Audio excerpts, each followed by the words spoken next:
This is Haze, a Forgotten Realms, social-heavy, roleplay-focused server, unforgiving in its approach to death. Every new character arrives by getting shipwrecked. My character is no different. I'm nervous.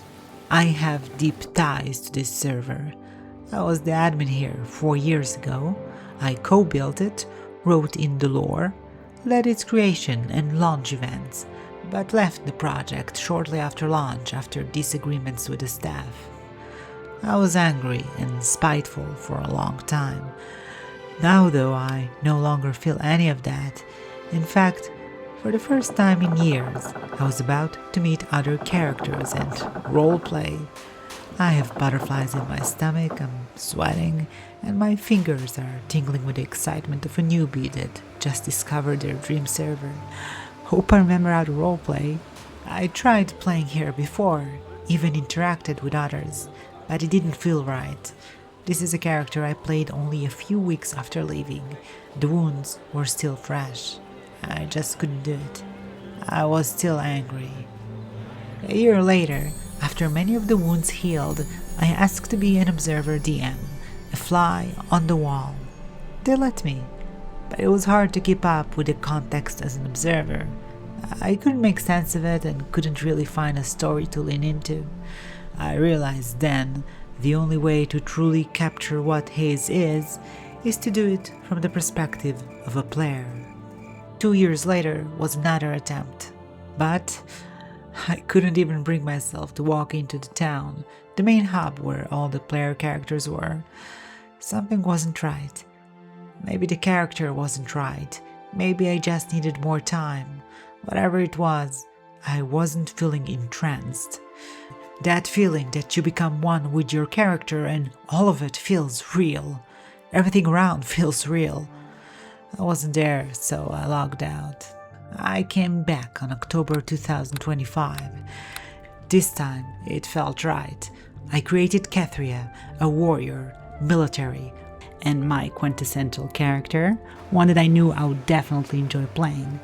I was, finally, entranced. As I began her journey, Haze looked completely revamped. They changed it beyond my recognition, and all for the better. A character creation screen, new player's intro area, and the shipwreck chore. I didn't know what to expect, how it's gonna feel like. I was genuinely filled with a sense of excitement and wonder. It's been ages since I roleplayed. Whenever I roleplay a new character, I get nervous. I don't know if it will work. I don't know if Kethria will work. I don't know if I'll like her. My mind was racing as I was trying to absorb the experience and handle the role-playing situation coming my way. This is the first player character I ran into, a gnome with a skeletal mask. Like muscle memory, something kicked in. The mask stood out and easily gave me something to react to. Kethria, my character, was startled. It also seemed that Dungeon Master was around. I got my first roleplay XP reward and the gnome directed Kethria to follow them. The immediate interaction made it a very easy starting out experience. They must have known a new shipwreck survivor was there somehow. No way they just happened to be there. I later found out that shipwrecks make sound that can be heard across several areas. I relaxed a tad. I remembered how to roleplay after all. I asked all the questions that made sense for a new shipwreck survivor to ask, I think, standard roleplay practices, talking about the rest of our crew. Have you seen the rest of my crew by chance? Nah, just you so far. Great, I knew that Navigator didn't look trustworthy. Maybe they will wash up later, or not. Good riddance to some of them, but I did have a few friends there. Hey, how come you're so friendly? Then I made a little joke about them not going to eat her. It may seem like an insignificant moment, but for me it solidified a part of my character's personality, irreverent humor. It was fun to allow myself to loosen up. I always play serious characters. The last character I roleplayed was 5 years ago. It was in a short-lived project that predated this version of Haze called Eminence. I made a couple of videos about it. The character Wilhelm was very intense, serious, and very complex to roleplay as well. It was also awkwardly so a low fantasy character in a high fantasy setting. It was fun portraying him, but because he was so different from me, it required a lot of energy and long breaks. With Catria, I didn't want it to be the case. I didn't try to impose any low magic background. In fact, Catria is a lot like me, so it makes it easier to roleplay. I wanted silly humor to be a part of her personality, though not dominated by it. I still wanted her to take things seriously. That was important, because Haze is the kind of server where serious things happen. But for now, in a new Shipwreck Survivor experience, something that happens all the time and something that I went through as a player plenty of times in the old server, I didn't feel like playing it out severely traumatized or dramatic. It wasn't right for me or for my character. The two characters led my character to the town, Coffinswode.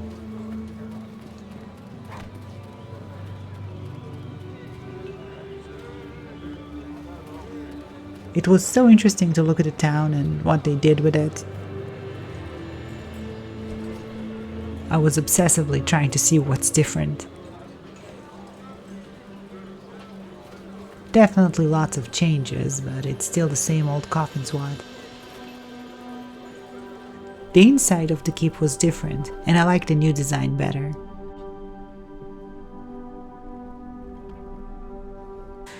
There was even a map of the island. The half-orc introduced herself as Milga. She was explaining about how Neverwinter was an inescapable cursed island, and that the island is dangerous. "Just my misbegotten luck," said Catria. I introduced her. I didn't yet have her entire background story written up, only the main idea. I was still getting a feel for her. The truth is, I'm not very well versed in the Forgotten Realms. It's one of my weak points role-playing here. It's hard to play a character that should be knowledgeable in an environment that I, as a player, never delved too deep into. But since I played Baldur's Gate 3 and saw the Flaming Fist portrayed there, I figured she could be from Baldur's Gate and a Flaming Fist.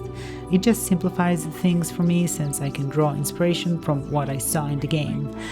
So I introduced her as a Flaming Fist, to which one dwarf character replied, "Flaming Fists? You some kind of pugilist?" The hell is a pugilist? I had to stop to look that one up. A boxer, especially a professional one. The next character that was introduced to Catria was Edgar, who showed Catria around, the nearby crafting stations, the notice board, and the tavern, all of course looking distinctly different than in the old days. Changes in Coffinswode are players-driven. The players have to work for it and gather resources to make it happen. For those who engage in it, it creates a fertile ground for plenty of role-playing opportunities.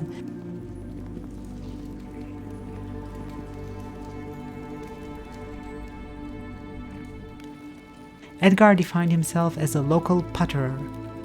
That's another word I didn't know. Oh, that's a great word. I just might steal it. I was even starting to like this graphic indicator, indicating when a player is typing. I used to think it was jarring, but it didn't feel jarring now. I knew when to shut up and let other characters finish what they had to say. This is great. How did we ever get by without it? Edgar then led her to the forge. And oh wow, would you look at this character. I love the look of the dwarf. Kinda like a cartoonish NPC in a video game. Naturally talks like one too. He started teaching my character blacksmith crafting, which was nice. Having patience for a new player is awesome. This was an unplanned charm offensive by the community of Haze, from Fifi, Milga, Edgar, and Cormac. Everyone was very friendly and kinda made sure my character got settled. My first day came to an end. My character walked to the keep again. I couldn't help but to think how far they've come. Throughout the playthrough, I didn't announce it was me. I didn't want anyone to treat me differently. This series is going to follow my journey in the server of Haze and Catria's life in Neverwinter. That is, the true perspective will be shown, that of the player, me, and that of the character, Catria. Haze is a slow burn, Hamlet simulation roleplay. It's also a long-lost dream project of a community that once existed in 2003-2004, where I used to be a player. It has been successfully recreated. This version of Haze has been lasting for 4 years by the time I published this video. 4 times longer than any other Haze project that's been attempted through the years, and there were plenty of attempts. For me, it is a testament of how strong this group of Haze is, the team that makes it all happen. I logged out. You know the feeling when you do something for the first time and you can't wait to do it again? That's the feeling I had as I logged out. I couldn't wait for the next day.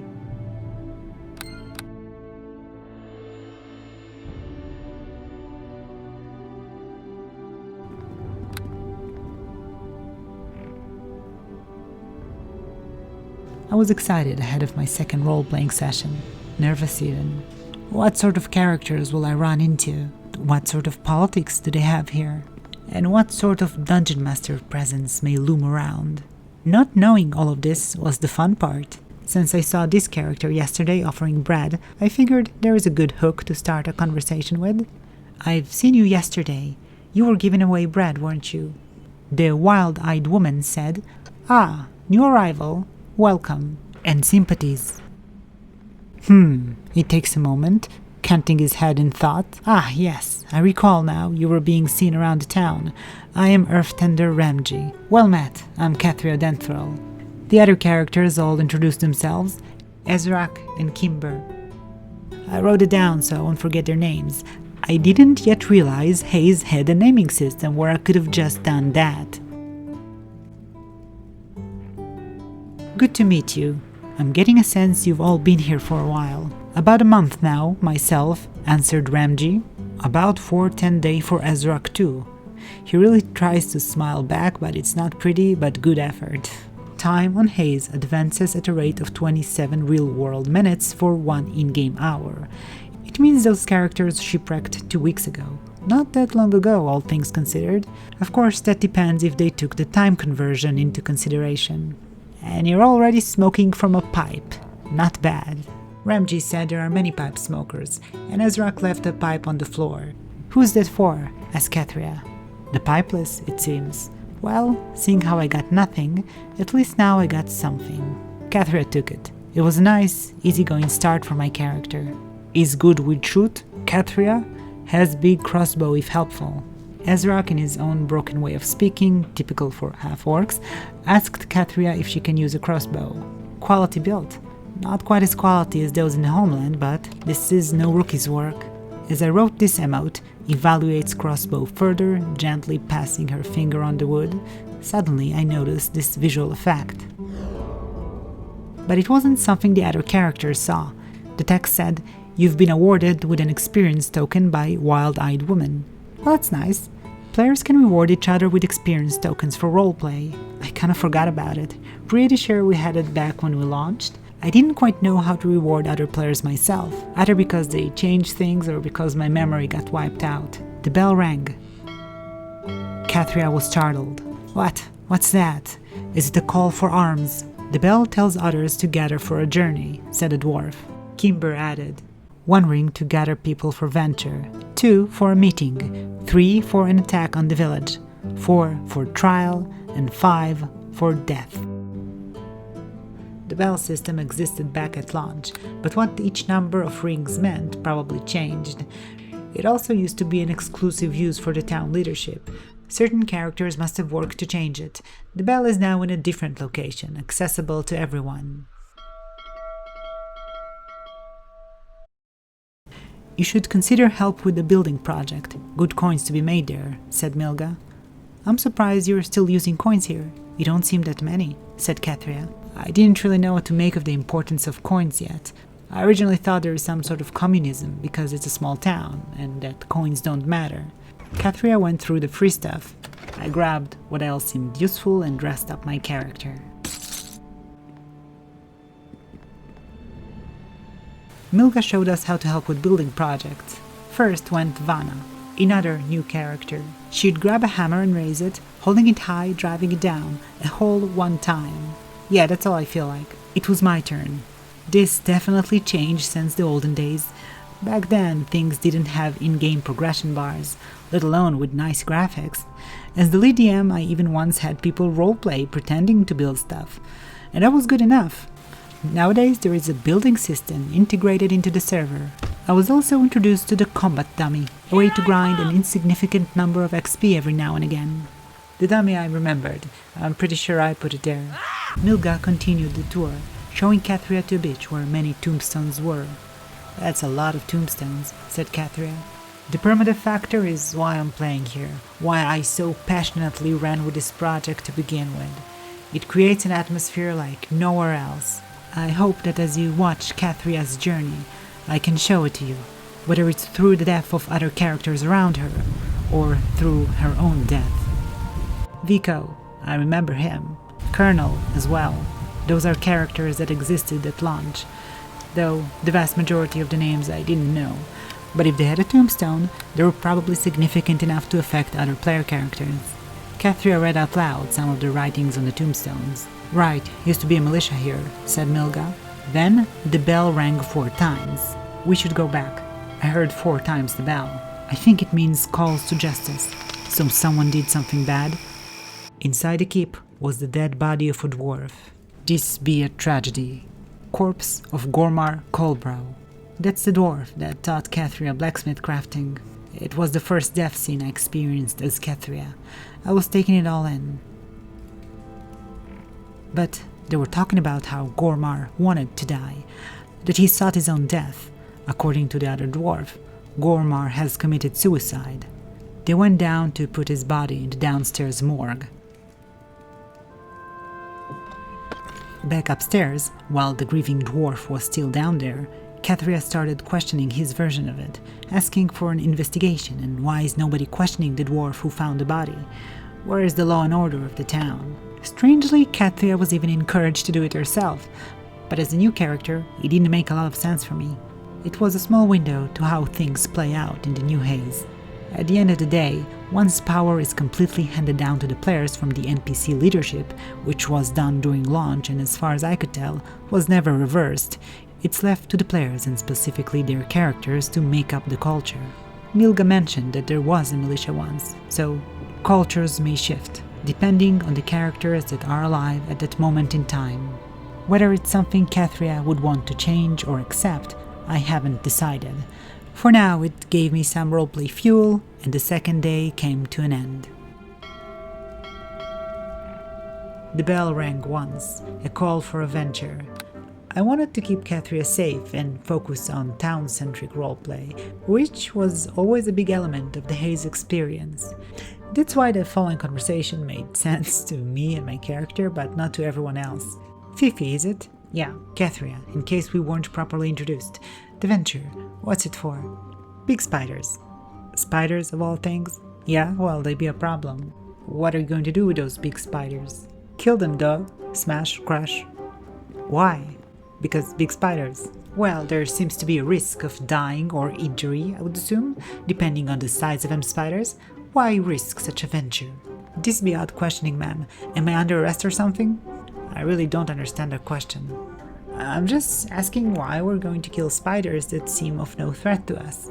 Or are they a threat? Do they invade town? Do they have valuable resources? I mean, there has to be a reason beyond just killing, right?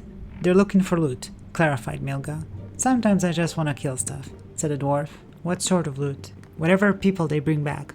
I see, so corpses might be there of fallen humanoids, or at least remnants of their equipment. Yeah, well, either way, one way to find out. Just how big spiders are we talking about? I'm not liking the word giant there in your phrasing. Bigger than me. Like 3 times Milga's maybe. Tell me she's joking. No, they're pretty big. And you're confident we can defeat them? Oh yeah, definitely. You should grab a bow though. You would be easy meat. I have. Well, let's be about this then. It was the first time Cathria left for a hunt.